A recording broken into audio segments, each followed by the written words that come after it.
Hello बच्चों, स्वागत है आपके अपने करंट अफेयर चैनल पर करंट अफेयर्स विद पिन्नू। आज अगला वाला सीरीज स्टार्ट करते हैं, पार्ट फोर्थ। ये राजस्थान करंट अफेयर्स हैं अप्रैल 2026।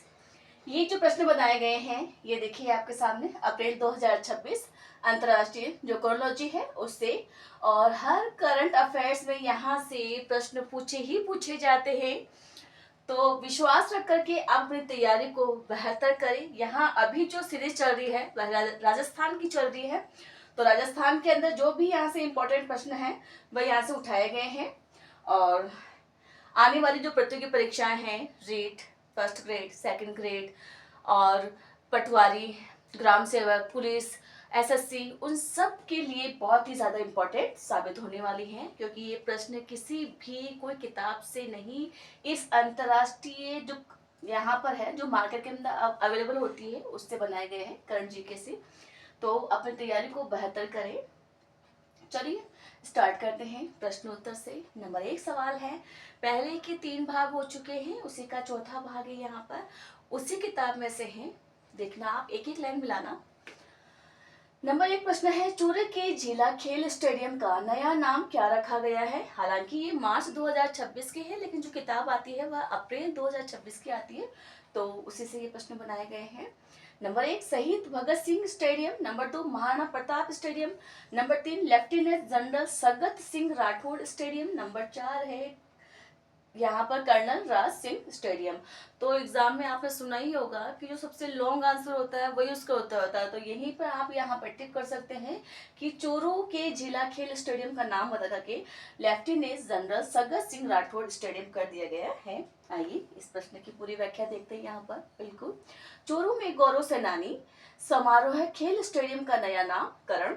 भारतीय सेना की सप्तशती कमान यहाँ पर रणबांकुरा DG-1 द्वारा 8 मार्च 2026 को चूरू के जिला खेल स्टेडियम में गौरव सेनानी समारोह पूर्व सैनिक रैली का भव्य आयोजन किया गया है। जो सहभागिता है, समारोह में जिले की 8 तहसीलों के 10,000 से अधिक भूतपूर्व सैनिक, वीर नारियों और उनके परिवारजनों ने हिस्सा लिया है। बिल्कुल, यहाँ पे ये देखिए एज इट इज उस किताब की लाइन है। यहाँ पर मुख्य जो आकर्षण है, यहाँ पर सेना के अत्याधुनिक हथियारों की प्रदर्शनी और कुशल डॉग, यहाँ पर डॉग स्क्वाड की शानदार प्रदर्शनी की गई थी। जो बड़ी घोषणा है, मुख्यमंत्री भजनलाल शर्मा के द्वारा चूरू में जिला खेल स्टेडियम का नाम बदल करके lieutenant general Sagat Singh Rathore stadium करने की घोषणा की है।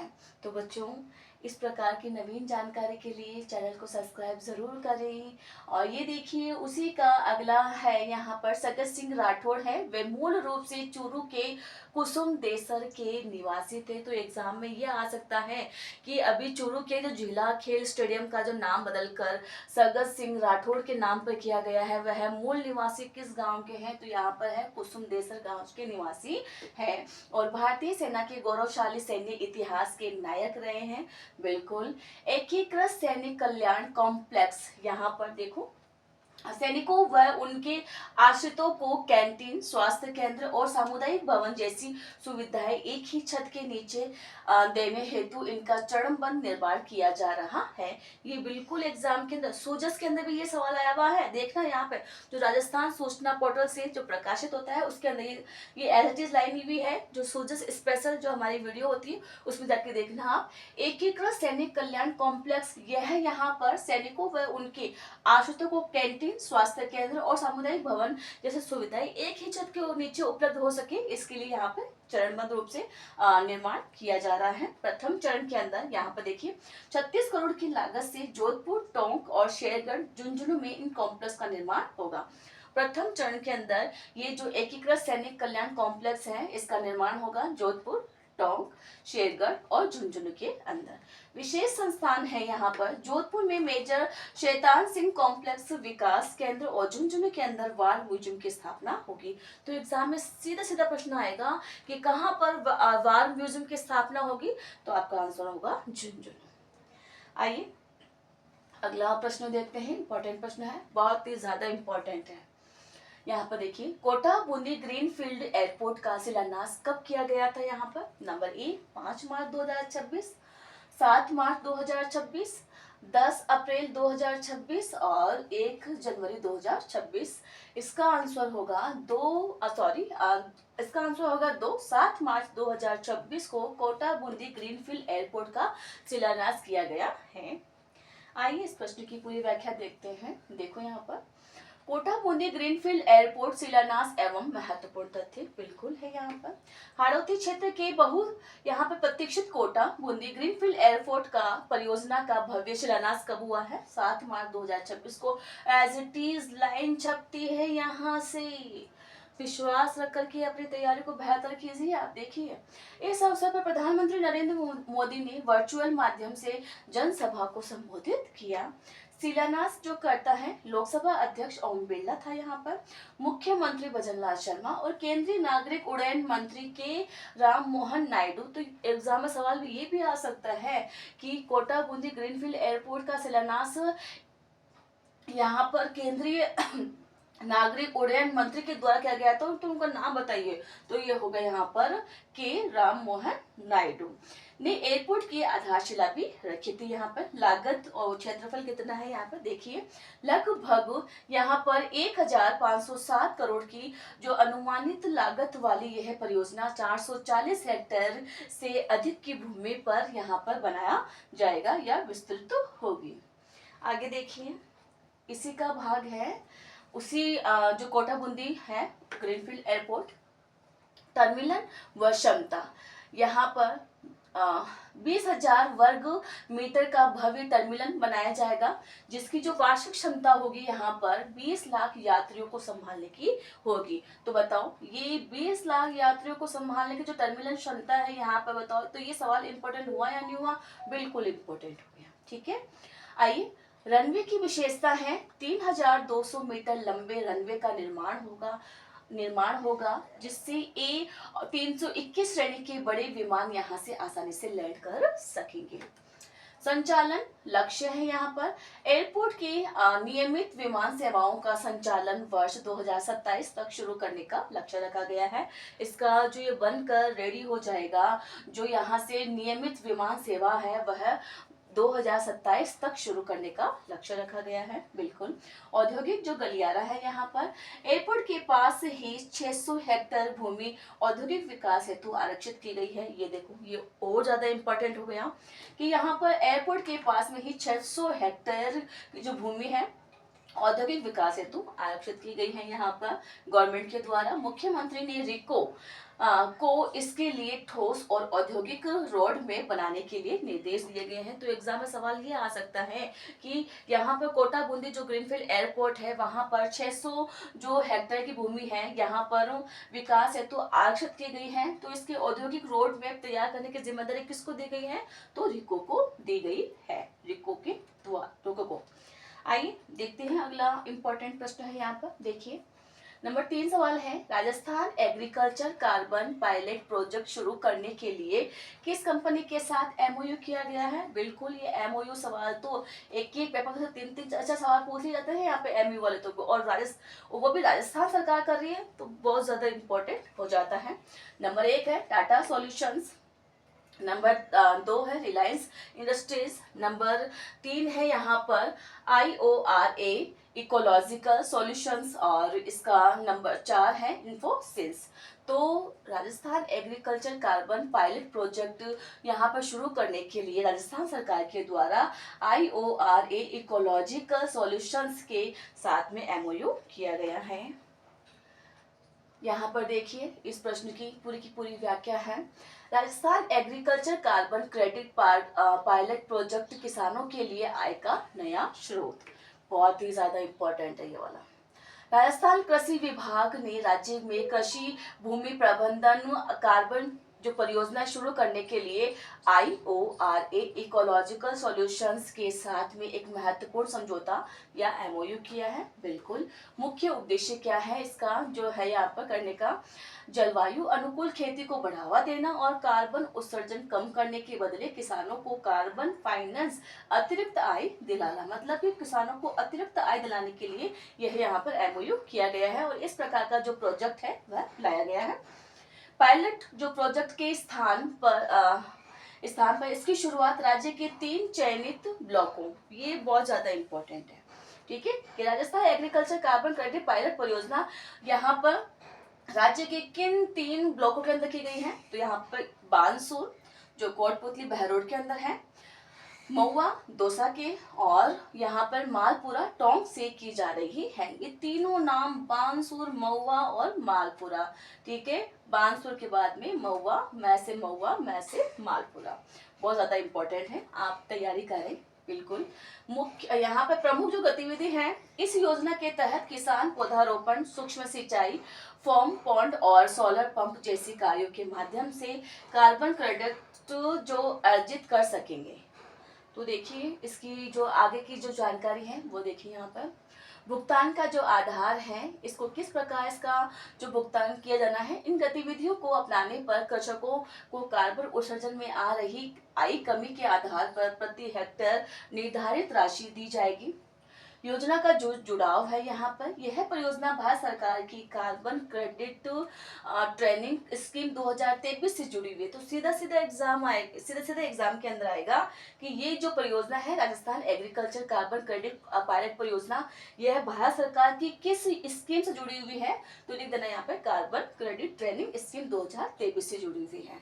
यहाँ पर सन चेंज कर देंगे, 24, 25 जो भी है यहाँ पर लिख सकते हैं, जो भविष्य में पूरे राज्य में लागू की जाएगी। बिल्कुल, कार्बन क्रेडिट का अर्थ क्या है, ये बड़ा इंपॉर्टेंट है। एक योजना दे दिया कि यहाँ पर, और फिर पूछेंगे कार्बन क्रेडिट का अर्थ क्या है। तो सुनिए यहाँ पर, यह एक आर्थिक तंत्र है जिसमें निर्धारित सीमा से कम कार्बन उत्सर्जन करने के लिए क्रेडिट मिलते हैं और जिन्हें अन्य कंपनियों को बेचकर आय प्राप्त की जा सकती है।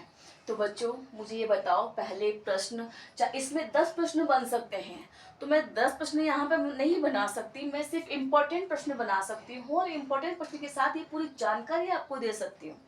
तो और ये जानकारी कोई फेक नहीं है, आपको पता है ये प्रश्न उत्तर कहाँ से लिए गए हैं, बिल्कुल दिखा दिया गया है आपको। तो आप अपनी तैयारी को बेहतरीन कीजिए, मैं तो यही चाहती हूँ। राजस्थान विशुद्ध क्षेत्र संपत्ति हस्तांतरण विनिमय विधेयक कब पारित किया गया था। ये बिल्कुल, अगर कोई अधिनियम आता है, विनिमय आता है, तो एग्जाम में सवाल पूछा जाता है। नंबर 1 है 5 मार्च 2026, नंबर 2 है 6 मार्च 2026, 7 मार्च 2026 और 8 मार्च 2026। राजस्थान विशुद्ध क्षेत्र संपत्ति हस्तांतरण जो विनियम विधेयक है, यह 6 मार्च 2026 को यहाँ पर शुरू किया गया है। यहाँ पर देखो, राजस्थान विधानसभा ने 6 मार्च 2026 को सांप्रदायिक रूप से संवेदनशील इलाकों में संपत्ति की बिक्री को विनिमय करने वाला विधेयक ध्वनि मत से पारित किया है। तो एग्जाम में ये भी आता है कि किस मत से पारित हुआ, तो ध्वनि मत से पारित हुआ था। और किसके लिए आया है, संवेदनशील इलाकों के अंदर जो संपत्ति है उसकी बिक्री के लिए। ऐसा कानून बनाने वाला राजस्थान गुजरात के बाद देश का दूसरा राज्य बन गया है। तो एक लाइन दे देगी आपको, राजस्थान विशुद्ध क्षेत्र संपत्ति हस्तांतरण विनिमय विधेयक 2026 है, इसके अंदर राजस्थान गुजरात के बाद में कौन सा राज्य बना है, तो लिख देना यहाँ पर दूसरा राज्य बना है। दूसरा, तीसरा, चौथा, पांचवा जो भी है वहां पर ऑप्शंस होंगे, तो आपको दूसरे पर टिक करना है। आइए इसकी पूरी व्याख्या देखते हैं। अशांत क्षेत्र की घोषणा विधेयक की धारा, बिल्कुल ये धारा पूछ ली जाती है और यहीं से प्रश्न टफ होता है, ठीक है। धारा 3, 1 और 2 के तहत, इसी धारा के अंदर 1 और 2 के तहत सरकार किसी भी क्षेत्र को सांप्रदायिक हिंसा व अव्यवस्था की आकांक्षा पर 3 वर्ष के लिए विशुद्ध क्षेत्र घोषित कर सकता है। जो हम पढ़ के आ चुके हैं, यहाँ पर जो संवेदनशील जो इलाके हैं उसके अंदर यहाँ पर देखो 3 वर्ष के लिए विशुद्ध क्षेत्र घोषित कर सकती हैं। यहाँ पर किस धारा के अनुसार, धारा 3 के अनुसार, और धारा 3 के अंदर भी यहाँ पर 1 और 2 के अनुसार। अनिवार्य जो अनुमति है यहाँ पर सुनना, विशुद्ध क्षेत्रों की संपत्ति बचने के लिए जिला प्रशासन से अनुमति लेना अनिवार्य होगा। बिल्कुल, किससे अनुमति ली जाएगी यहाँ पर, जिला प्रशासन से। सक्षम जो प्राधिकारी है पूर्ण सहमति दबाव की अनुपस्थिति पर उचित मूल्य यहाँ पर डीएलसी दर या अधिक की जांच करेगा। बिल्कुल करेगा, कौन करेगा यहाँ पर, जिला प्रशासन वगैरह। आवेदन और यहाँ पर निरस्तरीकरण है। यदि संपत्ति के विक्रय से मिश्रित आबादी का ढांचा प्रभावित होता है या किसी विशेष समुदाय को विस्थापित करने का प्रयास दिखता है तो आवेदन निरस्त भी किया जा सकता है। तो ये आपके सामने देखो बेहतरीन जानकारी है। आप वीडियो को एक बार पुनः रोक कर आपकी जो किताब अवेलेबल है बाजार के अंदर उनसे एक एक लाइन मिला सकते हैं। आगे इंपॉर्टेंट प्रश्न बनाए गए हैं, फिर उसकी व्याख्या की जा रही है। ये देखिए, इसके आगे की देखते हैं। यहाँ पर आबादी का जो ढांचा है प्रभावित होता है, ये लाइन हो गया अपना, ठीक है। समय सीमा कितनी रहेगी? ये जो विधेयक है इसके अंदर आवेदन पर निर्णय 3 माह के भीतर करना होगा, ठीक है। आवेदन पर जो निर्माण होगा वह 3 माह के अंदर करना होगा, जिसे विशेष मामलों में बढ़ाया जा सकता है। कुछ मामले होते हैं उसमें बढ़ाया जा सकता है। भविष्य में पुनः विकास के उद्देश्य से संपत्ति विक्रय हेतु यहाँ पर अनुमति आवश्यक होगी। अब यहाँ पर जाहिर सी बात है, ये विधेयक लाया गया है तो कठोर दंड का प्रावधान भी होगा, बिल्कुल होगा यहाँ पर। और यही यहाँ से पूछ लिया जाता है कि ये विधेयक आ गया है, इस विधेयक के अंदर क्या क्या कथन सत्य है या असत्य है। तो यहाँ पे देखिए, नियमों के उल्लंघन पर 3 से 5 वर्ष के कारावास हो सकती है, ठीक है। और न्यूनतम जो 1 लाख या संपत्ति के मूल्य का 10% जुर्माना जो भी अधिक हो, ठीक है। यहाँ पर देखना, 3 से 5 वर्ष की कारावास हो सकती है, न्यूनतम 1 लाख रुपए या संपत्ति का जो मूल्य है उसका 10% जो भी अधिक होगा उस वो यहाँ पर देय होगा। यह एक संज्ञेय और गैर जमानती अपराध है, ठीक है। तो एग्जाम में ये भी आ सकता है कि ये किस प्रकार का अपराध है, तो यहाँ पर ये एक संज्ञेय और गैर जमानती अपराध है। तो बच्चों, कैसी लगी आपको ये जानकारी? इस प्रकार की नवीन जानकारी के लिए चैनल को सब्सक्राइब जरूर करें। जो स्टेट एग्जाम की आपकी तैयारी करने वाले जो दोस्त हैं उन तक ये वीडियो जरूर शेयर करें। चैनल को लाइक और कमेंट में ज़रूर लिखें कि आपको ये जानकारी कैसी लगी। और मैं तो ये चाहती हूँ, आज हमने पार्ट 4 किया है, आगे का भाग भी हम इसी प्रकार से करेंगे। तो इस प्रकार की नवीन जानकारी के लिए चैनल को सब्सक्राइब ज़रूर करें। Thank you.